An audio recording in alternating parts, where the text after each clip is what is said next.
ডিআৰই পৰীক্ষাক যদি আমি নিকা আৰু সম্পূৰ্ণ শুদ্ধ স্বচ্ছতাৰে কৰিব পাৰো তৃতীয় আৰু চতুৰ্থ শ্ৰেণীৰ নিযুক্তিও এক নিৰ্মল গংগাত পৰিণত হ'ব আমাৰ ৰাজ্যখনত যুৱ প্ৰজন্মৰ বাবে ই এক আশাৰ বতৰা অসমৰ ইতিহাসৰ বাবে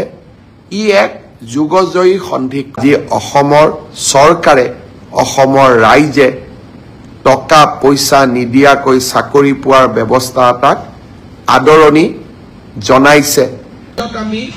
1,24,680টা নিযুক্তি এটাও হাইকোৰ্ট কেছ নোহোৱাকৈ দিবৰ বাবে সক্ষম হৈছে Assam government has no litigation in high court appointmentor ক্ষেত্ৰত কোনো ধৰণৰ litigation নাই আৰু ই অসমৰ প্ৰশাসনিক বুৰঞ্জীৰ বাবে এটা নতুন ঘটনা অহা কেইটামান মাহৰ ভিতৰত আমি নতুনকৈ 36,753টা নতুন নিযুক্তি দিয়াৰ বাবে আমি আগবাঢ়ি গৈ আছো মেধাৰ ওপৰত চাকৰি পোৱা শিক্ষকৰ চাকৰি পোৱা প্ৰক্ৰিয়াটো আমি ইনষ্টিটিউচনেলাইজ অৰ্থাৎ স্থায়ী কৰিব পাৰিলো যোৱা 3টা বছৰত লোকসেৱা আয়োগৰ পৰীক্ষাকো আমি এক নিৰ্মল গংগালৈ ৰূপান্তৰ কৰিলো আৰু এইবাৰৰ এডিআৰই পৰীক্ষাক যদি আমি নিকা আৰু সম্পূৰ্ণ শুদ্ধ স্বচ্ছতাৰে কৰিব পাৰো তৃতীয় আৰু চতুৰ্থ শ্ৰেণীৰ নিযুক্তিও এক নিৰ্মল গংগাত পৰিণত হ'ব আমাৰ ৰাজ্যখনত যুৱ প্ৰজন্মৰ বাবে ই এক আশাৰ বতৰা অসমৰ ইতিহাসৰ বাবে ই এক যুগজয়ী সন্ধিক্ষণ এক কালজয়ীক্ষণ অসমৰ বিভিন্ন আমাক সমালোচনা কৰা সংবাদ মাধ্যম সামাজিক মাধ্যমত যিসকল লোকে আমাক হততে সমালোচনা কৰি থাকে তেখেতসকলে এবাৰ মাত্ৰ আকৌ এবাৰ চিন্তা কৰি চাওক কংগ্ৰেছ দলৰ মুখ্যমন্ত্ৰী এজন থাকিলে অসমত কংগ্ৰেছৰ চৰকাৰ থাকিলে চৰকাৰী চাকৰিত এনে নিৰ্মলতা স্বচ্ছতা সম্ভৱ হ'লহেঁতেন নেকি আমাক সমালোচনা কৰা সকলেও এটা মুহূৰ্তৰ বাবে কংগ্ৰেছৰ সেই শাসনকাললৈ মনত পেলাওক ডাঙৰ ডাঙৰ মন্ত্ৰীৰ ল'ৰা বিষয়াৰ ল'ৰা ধনী আধ্যবন্ত পৰিয়ালৰ ল'ৰা ছোৱালী 1 কোটি টকাৰ লৈ উপঢৌকন ৰাকেশ পালৰ দৰে ব্যক্তিৰ সৃষ্টি আৰু অসমৰ দৰিদ্ৰ মধ্যবিত্ত সমাজখনত অগাধ লুণ্ঠন এ কংগ্ৰেছৰ শাসনকালৰ স্বাক্ষৰ আছিল আজি আমাৰ শাসনকালত আমি সেই ব্যৱস্থাক প্ৰত্যাহ্বান জনালো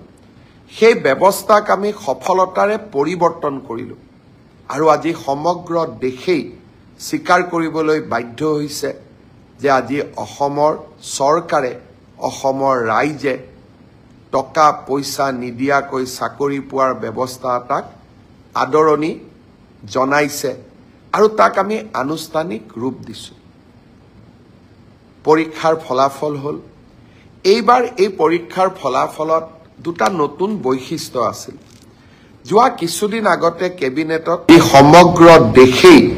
স্বীকাৰ কৰিবলৈ বাধ্য হৈছে যে আজি অসমৰ চৰকাৰে অসমৰ ৰাইজে টকা পইচা নিদিয়াকৈ চাকৰি পোৱাৰ ব্যৱস্থা এটাক আদৰণি জনাইছে আৰু তাক আমি আনুষ্ঠানিক ৰূপ দিছো পৰীক্ষাৰ ফলাফল হল এইবাৰ এই পৰীক্ষাৰ ফলাফলত দুটা নতুন বৈশিষ্ট্য আছিল যোৱা কিছুদিন আগতে কেবিনেটত আমি এটা সিদ্ধান্ত লৈছিলো অসমৰ আটাইতকৈ আদিমতম আৰু আটাইতকৈ প্ৰাচীন জনগোষ্ঠী দুটাই আছিলে মৰাণ আৰু মটক যিকোনো কাৰণতে শৈক্ষিকভাৱে পিছপৰি থকা বাবে সেই জাতিটোৰ পৰা আজিও এজন দুইটা জনগোষ্ঠীৰ পৰা আজিও এজন মেজিষ্ট্ৰেট বা ডিএছপি বা লোকসেৱা আয়োগত পৰীক্ষা পাছ কৰা যুৱক যুৱতী পৰীক্ষাৰ ফলাফল হল এইবাৰ এই পৰীক্ষাৰ ফলাফলত দুটা নতুন বৈশিষ্ট্য আছিল যোৱা কিছুদিন আগতে কেবিনেটত আমি এটা সিদ্ধান্ত লৈছিলো অসমৰ আটাইতকৈ আদিমতম আৰু আটাইতকৈ প্ৰাচীন জনগোষ্ঠী দুটাই আছিলে মৰাণ আৰু মটক। যিকোনো কাৰণতে শৈক্ষিকভাৱে পিছ পৰি থকা বাবে সেই জাতিটোৰ পৰা আজিও দুইটা জনগোষ্ঠীৰ পৰা আজিও এজন মেজিষ্ট্ৰেট বা DSP বা লোকসেৱা আয়োগত পৰীক্ষা পাছ কৰা যুৱক যুৱতী আমি ভবা ধৰণে নিৰ্মাণ কৰিব পৰা নাছিল। মই শিক্ষামন্ত্ৰী হৈ থাকোঁতে শিক্ষক নিযুক্তিক স্বচ্ছতা দিবলৈ চেষ্টা কৰিছিলোঁ। আজি 2024 চন পাৰ হৈ যাব, 25ত আমি ভৰি দিম। যোৱা 13টা বছৰে শিক্ষক নিযুক্তিৰ প্ৰক্ৰিয়াক আমি সম্পূৰ্ণ দুৰ্নীতিৰ পৰা আঁতৰত ৰাখিব পাৰিলোঁ আৰু মেধাৰ ওপৰত চাকৰি পোৱা, শিক্ষকৰ চাকৰি পোৱা প্ৰক্ৰিয়াটোক আমি ইনষ্টিটিউচনেলাইজ অৰ্থাৎ স্থায়ী কৰিব পাৰিলোঁ।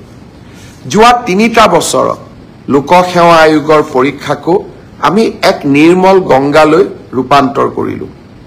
আৰু এইবাৰৰ এডিআৰই পৰীক্ষাক যদি আমি নিকা আৰু সম্পূৰ্ণ শুদ্ধ স্বচ্ছতাৰে কৰিব পাৰোঁ, তৃতীয় আৰু চতুৰ্থ শ্ৰেণীৰ নিযুক্তিও এক নিৰ্মল গংগাত পৰিণত হ'ব। আমাৰ ৰাজ্যখনত যুৱ প্ৰজন্মৰ বাবে ই এক আশাৰ বতৰা। অসমৰ ইতিহাসৰ বাবে ই এক যুগজয়ী সন্ধিক্ষণ, এক কালজয়ী ক্ষণ। অসমৰ বিভিন্ন আমাক সমালোচনা কৰা সংবাদ মাধ্যম, সামাজিক মাধ্যমত যিসকল লোকে আমাক সততে সমালোচনা কৰি থাকে,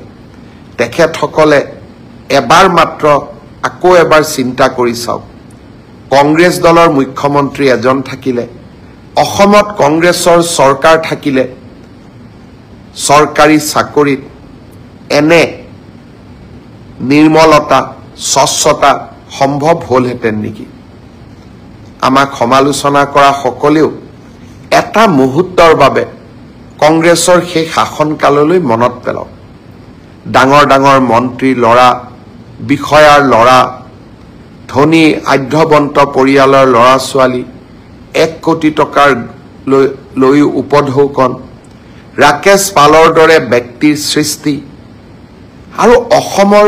দৰিদ্ৰ মধ্যবিত্ত সমাজখনত অগাধ লুণ্ঠন, এই কংগ্ৰেছৰ শাসনকালৰ স্বাক্ষৰ আছিল। আজি আমাৰ শাসনকালত আমি সেই ব্যৱস্থাক প্ৰত্যাহ্বান জনালোঁ, সেই ব্যৱস্থাক আমি সফলতাৰে পৰিৱৰ্তন কৰিলোঁ আৰু আজি সমগ্ৰ দেশেই স্বীকাৰ কৰিবলৈ বাধ্য হৈছে যে আজি অসমৰ চৰকাৰে, অসমৰ ৰাইজে টকা পইচা নিদিয়াকৈ চাকৰি পোৱাৰ ব্যৱস্থা এটাক আদৰণি জনাইছে আৰু তাক আমি আনুষ্ঠানিক ৰূপ দিছোঁ। পৰীক্ষাৰ ফলাফল হ'ল এইবাৰ